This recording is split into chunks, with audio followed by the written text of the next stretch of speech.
Yo, what's up? This your boy M Breezy back at it again, man, like I always do around this time. What's up, Cowboy Nation? What's up, YouTube? Hey, man, y'all already know how it go, man. If you're new to the channel, man, hit that subscribe button.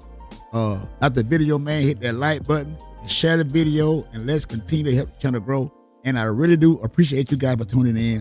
So let's get on with the show. Man, I got a good show for y'all today. I'm going to be giving y'all my opinions why I think Dak Prescott quit on the Dallas Cowboys in that Atlanta Falcons game with that phantom hamstring injury. These are going to be my opinions and my opinions only about this quarterback.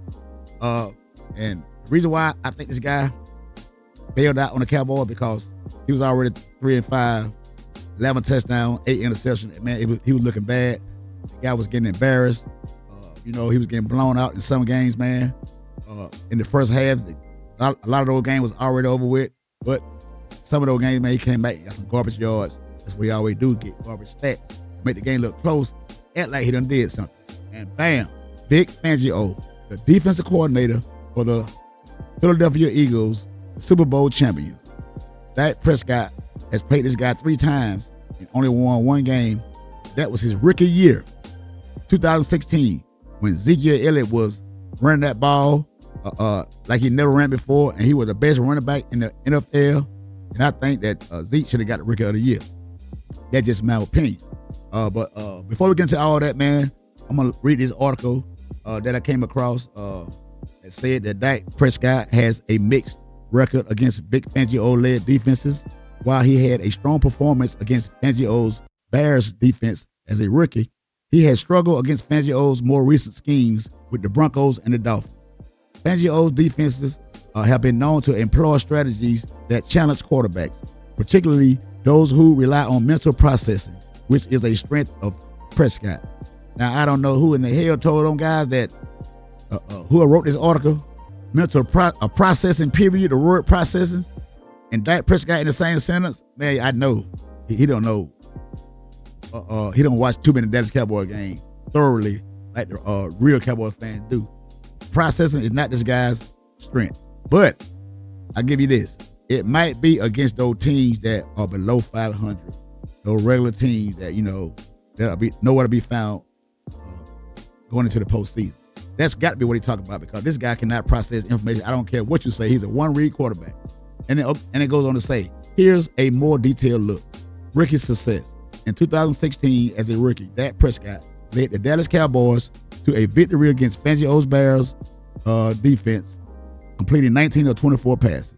Fangio's scheme in recent matchups, particularly against the Broncos in 2021 and the Dolphins in 2023. Prescott and the Cowboys offense have faced challenges against Fangio's defense. The blueprint narrative. Some have suggested that Fangio's defenses have found a blueprint for containing Prescott, particularly by utilizing man coverage and limiting blitzes. Playing zone. This man cannot, like I said, he's a one-read quarterback, and this man have a problem with zone. Fangio, I guess the guy owned Dak Prescott. Fangio's coaching changes. Fangio's defensive scheme and strategies have evolved, and he's now the defensive coordinator for the Philadelphia Eagles. Prescott division rival. Crucial matchups. The two will continue to face off as Prescott plays in the NFC East, where Fangio is now the Eagles defensive coordinator. So this is why I think that Prescott checked out, because he knows this guy knows him well. Vic Fangio,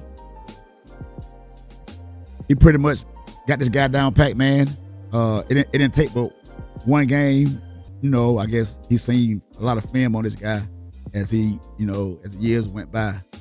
We all seen that this guy has a problem with man coverage defenses that play zone. And Vic Fangio had peak game on Dak Prescott. So let's get into this first game. Dak Prescott rookie year, and look at these stats. The Bears quarterback was Brian Hoyer. Dak Prescott opposite quarterback on the opposing team.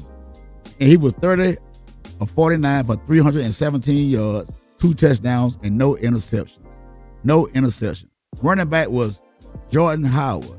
He only had 9 carries for 45 yards. Jeremy Langford had 3 carries for 31 yards. So I guess the Cowboys defense did their job in that game. Dak Prescott, 19 of 24, 248 yards and 1 touchdown. But this guy got outplayed by Brian Hoyer, but we won the game because we had a better defense than the Chicago Bears that particular season. Zeke Prescott, look at Zeke, 30 carries for 140 yards. 30 carries for 140 yards, Ezekiel Elliott. So, hey, this guy don't have a running game, man. This guy cannot win. That's what it looked like. If you don't have a running game, the guy cannot win. Okay, let's move on to 7 years later. 6 years later, 2023, Dallas Cowboys playing Denver Broncos. And do you know that in this game, the Dallas Cowboys were down 16, well, I think it was 16-0 at the half. Was it 30-0 or 16-0 at the halftime? Somebody let me know down in the comment section. But we didn't even get on the scoreboard in the first half. And guess who the quarterback was? Teddy Bridgewater. 19 for 28, 249 yards with 1 touchdown and no interception. Dak Prescott, 19 for 39, 232 yards, 2 touchdowns and 1 interception. So Teddy Bridgewater outplayed Dak Prescott in that game. And the running back for the Broncos, guess who it is? The running back now for the Dallas Cowboys, Devontae Williams, had 17 carries and 111 yards. They also had Melvin Gordon, who had 21 carries for 80 yards. And Dallas Cowboys, Ezekiel Elliott had 10 carries for 51 yards. Dak Prescott had 2 carries for 16 yards. So we did not run the ball on these guys well at all. Teddy Bridgewater outplayed Dak Prescott. Big Fangio defense, I guess he been having Dak Prescott on lockdown, man. The last 2 times that they faced off. The Broncos receiving, they had Tim Patrick had 4 catches for 85 yards, 1 touchdown. I remember that game, man. That guy killed the Cowboys. I mean, he was all over the field catching balls, man. Those 4 receptions in that game, if you saw that game, was big catches. We had Dalton Schultz. 4 catches for 54 yards. The tight end had more yards than Amari Cooper, Cedric Wilson Jr., C.D. Lamb. Noah Brown had no catches. Did no catch that game. So check down Dak Prescott is what he was looking like against a big Fangio defense, man. His name is check down Dak Prescott. Okay, let's look at the next game, 2023 against Big Fangio, Miami Dolphins. Dak Prescott, 20 of 32, 253 yards, 2 touchdowns, and no interception.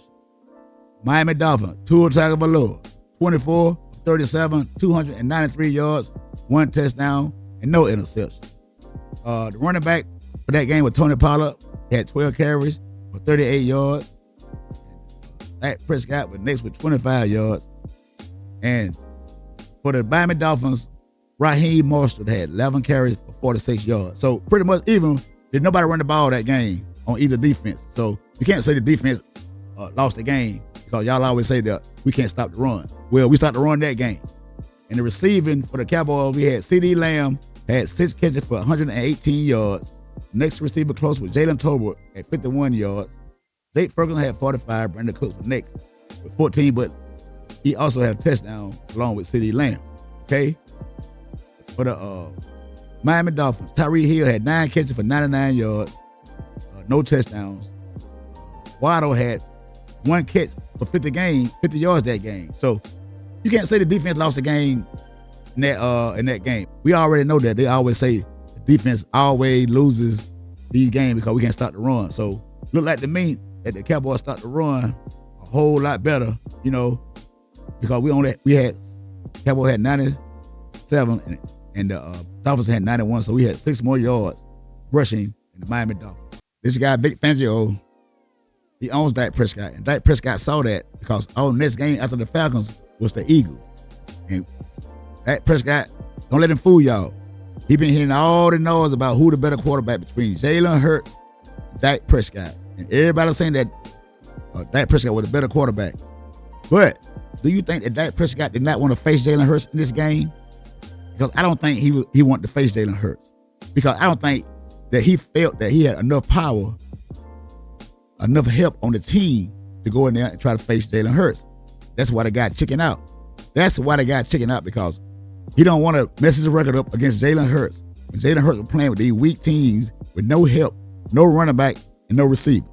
See, this is what you got to say for Dak Prescott right now. You don't have no receivers, you don't have no running back, all that's this, that, and the third, but it was all good when Jalen Hurts, they had the same help that Dak Prescott had when he was facing each other and Dak Prescott was winning those games against the Eagles. So you see how that even out, man? Do you see how they even out? Because we know these fanboys are going to make all kinds of excuses in the world. But let's get on to this man right here, man. These are two wide ends. Now, do you think Dak Prescott can process information fast enough when these two guys are in the football game, along with Jake Ferguson, along with we're gonna have Mingo out there with Jalen Tolbert and these guys out there, man. Do you think the guy, along with Turpin, and we know he's a one-read quarterback, so what's gonna happen when this guy feel the pressure and this wide end over here, named George Pickens, don't get that football till late in the second quarter or late in the first quarter? Because we all know how Dak Prescott do. He does not warm up until we're behind by 21 points. That's when he starts slinging the ball around, because there's no pressure on him and we're playing catch up. These guys are playing prevent defense.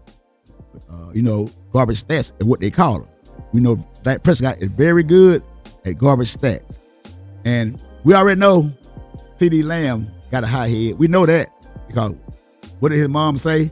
Dak Prescott ain't, she said, isn't it, but she really meant to say Dak Prescott ain't shit. That's what she wanted to say. So you can't tell me that CD Lamb don't have a hot head, and you can't tell me that CD Lamb don't want that football, because CD Lamb want that football because he loved that, that all the attention that come with it.